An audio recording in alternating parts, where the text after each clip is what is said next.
ಇನ್ನು ಕಾಂಗ್ರೆಸ್ ಗದ್ದುಗೆ ಗುದ್ದಾಟ ಇದೀಗ ವಿಪಕ್ಷಗಳಿಗೆ ಅಸ್ತ್ರ ಆಗಿದೆ. ಕಾಂಗ್ರೆಸ್ ಸರ್ಕಾರದ ಆಡಳಿತ ವೈಫಲ್ಯದಿಂದ ರಾಜ್ಯ ದುಸ್ಥಿತಿಗೆ ತಲುಪಿದೆ ಅನ್ನೋ ಮೂಲಕ ಕಾಂಗ್ರೆಸ್ ವಿರುದ್ಧ ವಿಪಕ್ಷ ನಾಯಕರು ಆಕ್ರೋಶ ಹೊರಹಾಕಿದ್ದಾರೆ. ವಿಪಕ್ಷ ನಾಯಕ ಅಶೋಕ್ ಸರ್ಕಾರದಲ್ಲಿ ಗೊಂದಲ ಮುಂದುವರೆದ್ರೆ ನಾವು ರಾಜ್ಯಪಾಲರ ಮೊರೆ ಹೋಗ್ತೀವಿ ಅಂದಿದ್ದಾರೆ. ಏನ್ರಿ ಮಾಡಕ್ಕಾಗತ್ತೆ? 140 ಅಯ್ಯೋ. ಕೇಂದ್ರ ಸಚಿವ ಪ್ರಹ್ಲಾದ್ ಜೋಶಿ ಅವರು ಕೂಡ ಪ್ರಚಂಡ ಬಹುಮತ ಕೊಟ್ಟ ಜನಕ್ಕೆ ಕಾಂಗ್ರೆಸ್ ದ್ರೋಹ ಬಗೀತಾ ಇದೆ ಅಂತೇಳಿ. ನಿಮಗೂ ಕೊಟ್ಟಿದ್ರಲ್ರಪ್ಪ, ನೀವು ಆಪರೇಷನ್ ಮಾಡಿದ ನಂತರ ನಿಮ್ಮನ್ನು ಗೆಲ್ಸ್ಕೊಂಡು ಕರ್ಕೊಂಡು ಬಂದಲ್ಲ, ನೀವೇನು ಮಾಡಿದ್ರಿ? ಆಮೇಲೆ ರಾಜ್ಯ ಸರ್ಕಾರ ಸಂಪೂರ್ಣ ಆಡಳಿತ ಮರೆತಿದೆ ಅಂದಿದ್ದಾರೆ.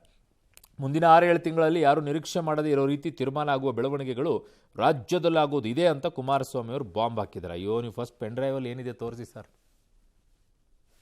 ಹಿಂಗೆ ಕಂಟಿನ್ಯೂ ಆದರೆ ನಾವು ರಾಜ್ಯಪಾಲರ ಮೊರೆ ಹೋಗ್ತೀವಿ. ನೋಡ್ತೀರಿ, ಇನ್ನೊಂದು 2-3 ದಿನ ಆಗಿಲ್ಲ ಅಂದ್ರೆ ರಾಜ್ಯಪಾಲರ ಮೊರೆಯನ್ನು ಹೋಗ್ತೀವಿ. ಘೋಷಣೆ ಮಾಡ್ಬೇಕು. ಅವರು ಧೈರ್ಯ ಮಾಡಿ ಯಾರು ಮುಖ್ಯಮಂತ್ರಿ ಅಂತ ಘೋಷಣೆ ಮಾಡಿದ್ರೆ ಇದು ಕಂತಿ ಆಗೋಗುತ್ತೆ. ಈಗ ಸಿದ್ದರಾಮಯ್ಯ ಬಿಟ್ಟರೆ ಪಾರ್ಟಿ ಮುಳುಗಿಸ್ಬಿಡ್ತಾರೆ. DKನ ಕೊಡಲಿಲ್ಲ ಅಂದರೆ DK ರೆಬಲ್ ಆಗ್ತಾರೆ. ಈ ಎರಡು ಇಕ್ಕಟ್ಟಿನ ಪರಿಸ್ಥಿತಿಯಲ್ಲಿ ಕಾಂಗ್ರೆಸ್ ಇದೆ. ಒಂಥರ ಬಿಸಿ ತುಪ್ಪ ಇದ್ದಂಗೆ, ನುಂಗಕ್ಕೂ ಆಗ್ತಾ ಇಲ್ಲ, ಆಚೆ ಉಗುಳಕ್ಕೂ ಆಗ್ತಾ ಇಲ್ಲ. ಪ್ರಚಂಡ ಬಹುಮತವನ್ನು ಕೊಟ್ಟಂತಹ ಜನಕ್ಕೆ ದ್ರೋಹವನ್ನು ಕಾಂಗ್ರೆಸ್ ಪಾರ್ಟಿ ಬಗೀತಾ ಇದೆ. ಕಾಂಗ್ರೆಸ್ ಪಾರ್ಟಿ ಸಂಪೂರ್ಣವಾಗಿ ಆಡಳಿತವನ್ನು ಮರೆತು ನೋಡ್ರಿ, ಅವ್ರು ಏಕನಾಥ್ ಶಿಂದೆ ಆಗ್ತಾರೋ ಇಲ್ಲೋ, 2020ರಲ್ಲಿ ಮಹಾರಾಷ್ಟ್ರದಲ್ಲಿ ಆದಂತಹ ಚುನಾವಣೆ, ಕರ್ನಾಟಕದಲ್ಲಿ ಯಾವ ಕಾರಣಕ್ಕೂ ನಮಗೆ ಅದು ಆಗೋದು ಬೇಕಾಗಿಲ್ಲ. ಇವತ್ತು ಈ ರಾಜ್ಯದಲ್ಲಿ ಜನ ಬೇಸತ್ತೋಗಿದ್ದಾರೆ, ಕಾಯ್ತಾ ಇದ್ದಾರೆ ಈ ಸರ್ಕಾರನ ಎಷ್ಟು ಬೇಗ ಕಿತ್ತೆಸಿತೀವಿ ಅಂತ ಹೇಳಿ. ಅವ್ರಿಗೇನು ಕನಿಷ್ಠ ರಾಜ್ಯದ ಜನತೆಯ ಸಮಸ್ಯೆಗಳ ಬಗ್ಗೆ ಚಿಂತನೆ ಇಲ್ಲ. ಅವರಿಗೆ ಮುಂದಿನ ಒಂದು 6-7 ತಿಂಗಳು ಅತ್ಯಂತ ನಿರೀಕ್ಷೆ ಮಾಡದೇ ಇರತಕ್ಕಂತ ತೀರ್ಮಾನಗಳು ಆಗಬಹುದು.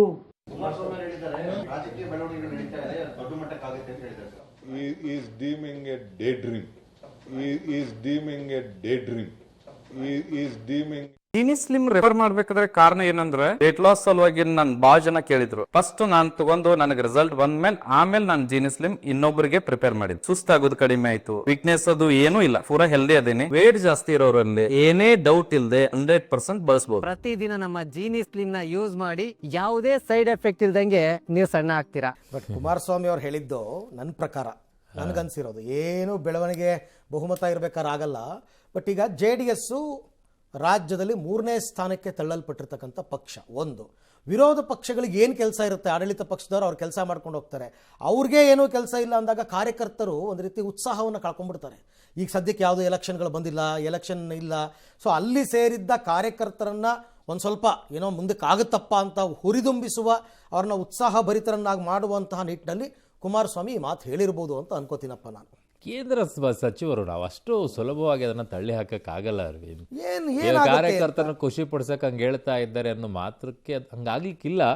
ಬಟ್ ನನಗೇನು ಅಂತಂದರೆ ಅವರು ಫಸ್ಟು ಇದನ್ನು ತೋರಿಸ್ಬೇಕು.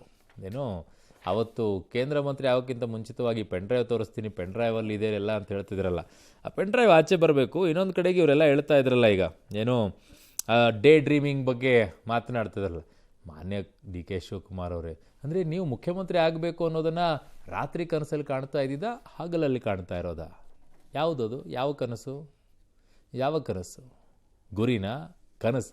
ಏನದು? ಏನಾದರೂ ಒಂದು ವ್ಯಾಖ್ಯಾನ ಮಾಡಬೇಕಲ್ಲ. ನಿಮ್ಮ ಅನುಕೂಲಕ್ಕೆ ತಕ್ಕಂತೆ ಮಾತಾಡಕ್ಕೆ ಹೋಗಬೇಡಿ.